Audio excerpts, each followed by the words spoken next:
No one wakes up expecting their hopes to be shattered. No child dreams of needing a glass of wine just to feel normal, or a pill just to feel nothing. But somewhere along the way, something sacred was lost, and when it is absent, the soul begins to starve. Of course, we don't talk about it that way.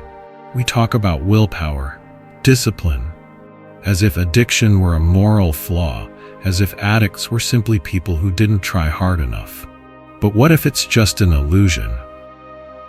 If addiction isn't about weakness, but what about the pain that never finds a place to be contained? Not brokenness, but a soul in exile, screaming in the only language it remembers, craving, escape, destruction. The issue here is not nature. It never has been. The bottle, the needle, the screen, they are just symbols. The doors temporarily leading to the silence that life no longer brings. Because what the addict is after, not pleasure. That is liberation. Free from noise. Free from pretense. Free yourself from the pain of not feeling whole. Addiction is not the problem. The problem is the message. A signal that something inside has been silent for too long. And if you listen closely, not with judgment, but with honesty, you will hear a quiet hunger for something real. For meaning, for peace, for the ego you've buried just to survive. This is not a story about drugs. This is a story about what you lost and what you are still searching for, even now. The illusion of weakness. We say things like, he just needs to grow up, she lacks discipline, they brought this on themselves. But those words, not true. They are armor, a way to protect us from seeing what's really underneath. Because if we look closely, really look closely, we will see that it is not weakness that drives the addict, but pain. Not lazy, not irresponsible, but it was the silence, the lingering pain they were never taught to endure. Addiction is not about running away from pain, but it is running away from the pain. Running from wounds that have no language, running from memories buried because no one is safe enough to hear them. Most addicts are not afraid of suffering. They have lived in misery for many years. What they fear is pain insignificant. So they reached for something, a bottle, a screen, a medicine, not because they want it, but because for a moment it silences the void. For a moment, it felt like something important was happening. Even if it's a lie, from the outside, it's easy to judge. But if you could feel what they carried, the shame, the silence, the division between who they are and who they pretend to be, you will not call to speak weakness. You can call it survival. Because sometimes the most powerful thing one can do is to keep breathing when every part of them wants to disappear. And what looks like failure on the surface may be just a soul screaming for a reason to stay. Addiction as substitution, sugar-coated pain. When the pain becomes too much and the meaning seems too far away to reach, we never stop feeling aggre. We start searching, but not to heal, not yet. We look for relief, not for the truth, just for something to numb the pain, quieten the noise, quietly said, "You don't have to feel this right now." That's the real appeal. No one is addicted to drinks. No one is addicted to drugs, dopamine, endless reels. What they are addicted to is pause. There was a moment of silence after the first blow, a moment when the battle within finally subsided, just for a breath. The substance is not the issue, it is the substitution. A counterfeit ritual in that world forgot how to grow, how to collect, how to sit in sacred place. We have lost the real thing, so we imitate them privately, secret, with drugs and pixels as pain wrapped in sweetness. Addiction is not about chasing pleasure. It's about staying away from emptiness, because the void is louder than the scream. And when no one teaches you how to sit with that emptiness, how to face it, listen to it, learn from it, you will do whatever it takes to make it quiet, even if silence costs you everything. We reach for the anesthetic and call it peace. We settled for sedation and called it a day. But the soul knows the difference, even when the mind pretends not to know. Because relief is not healing, and paralysis not the same as peace. Spiritual hunger, the real crisis. So we numb the pain. We pursue silence through substitutes. But even as that quality fades, remaining hunger. It is not a craving for pleasure, not for chaos or escape, but to do something we forgot how to name it. Carl Jung saw it clearly. Addiction is not a defect in the brain. It is a cry from the soul, a failed spiritual quest. Not because the unworthy seeker, but because no one ever showed them the way forward. We think we're chasing a high, but beneath that chase is something deeper, one longing for meaning, a longing to feel whole again, to remember what it was like to exist without shame. We don't want excitement, we want truth. We want something that seems more real than the pain we carry. But when the world has no path to the sacred, when everything is noise, transactions, performance, we get the closest, the bottle. Screen, the fleeting illusion that, for just a moment, we have filled the void. But illusion does not exist, and every time they fall, the void feels deeper. The shame felt heavier, and the hunger grew more and more intense, until we come across something stronger or craving, something more truthful than the lies we tell ourselves, that we will continue to go back to the old cycle. No, because we have lost our way, but because we are looking in the wrong direction. Addicts are not trying to escape life. They are trying to escape from a life without a soul, and soul will not be silent forever. The shadow, when the soul speaks through behavior.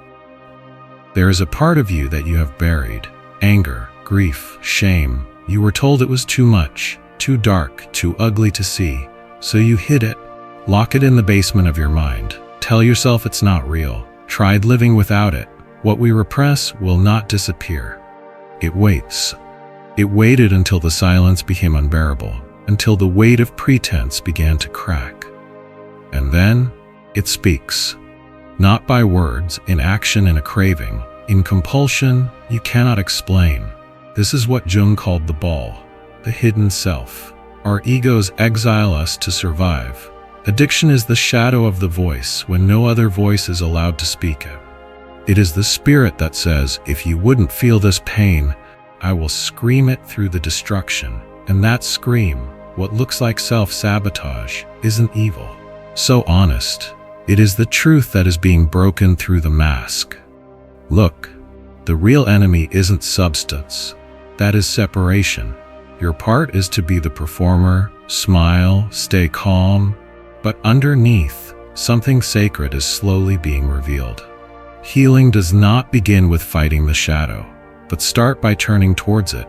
No fear, but with curiosity, not to destroy it, but to understand what it was trying to convey throughout the past. Because the shadow doesn't want to ruin your life, it just wants to be heard. And once that happens, something in you becomes softer. Something in you starts to come back. The starvation for silence, what the addict really seeks. They don't chase excitement. They are not looking for a thrill. What they are really after is silent. A moment of silence, a pause in the performance, a release from the endless noise of being what the world expects. Because when you always pretend to become okay, to become strong, to be someone you are not, silence becomes sacred, and in a fleeting moment matter. This gives it to them. Beverage, the hit roll of paper. It does not bring joy, it brings relief. Not because it's good, but because it's the only most effective. Just for one breath, the inner battle subsides. The shame is gone. One step back, the pain subsided. And in that breath, they felt something like peace. Not real peace, the closest thing they have ever known. That's what most people don't see. Addicts do not crave pleasure. They beg for rest, a place inside where they don't have to perform, the last place they can stop running, where they can just be there.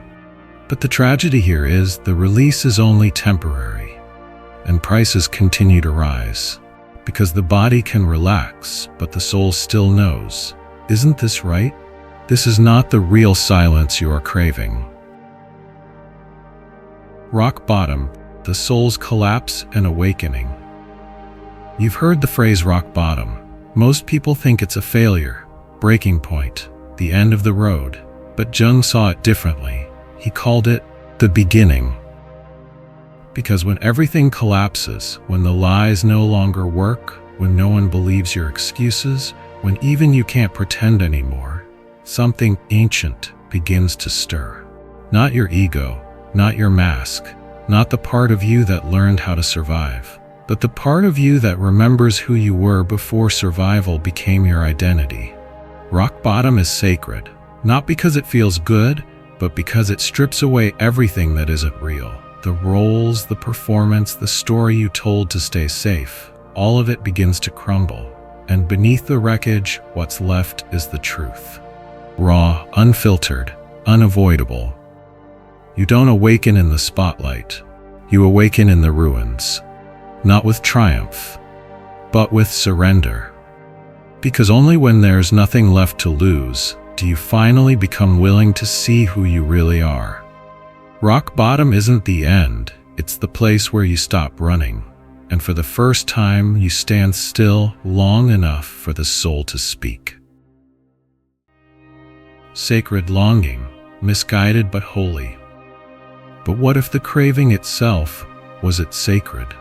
What if the addict isn't chasing destruction, but transcendence? Not to fall, but arise, to feel something beyond numbness, to touch the eternal, even if just for a moment. Our culture offers no real path to the sacred, no space for ritual, no language for the soul. We traded mystery for noise and meaning for performance, so the addict builds a path of their own, out of chaos, out of chemicals, out of control. Not because they're broken, but because something in them still remembers what it means to feel alive. It fails, again and again. Because false gods always do. They demand more than they give. They leave you emptier than before. But the longing remains noble. Because to crave something real in a world built on illusion is not a weakness. Proof that the soul has not given up. The addict is not chasing pleasure. They're chasing return to truth, to peace, to themselves. And that is holy. The true path, not giving up, but integrating. You cannot heal by cutting away part of your body. You heal by taking them home. Anger, shame, grief, they are not curses. They are clues. Not a matter of deletion, but the message is understood. Most of us are taught to keep these parts quiet, to hide what hurts, to bury what does not fit. But healing does not mean becoming clean. It means to become complete. Jung said, gold is in the dark. That means those things broke you. Moments you try to forget can hold the flame that you are looking for. What once felt like destruction can be your teacher. Not to embarrass you, but to show you where the real work begins. Integration isn't perfection, it's permission to be fully human. Not only light, but dark. Not only power, but the wounds taught it that. Because when you reclaim the parts of you once exiled, you stop fighting with yourself. And when the war within is over, the need to escape also gradually disappears. You don't become a new person. You remember you used to be alone. Addiction is not the end of the road. It is a map drawn in the dark, bring you back to the light. True healing is not about resisting temptation. It's about being a people no longer need to escape. And that journey, it doesn't bring you back to your old self. It leads you to someone new, someone you never fully has met, but always.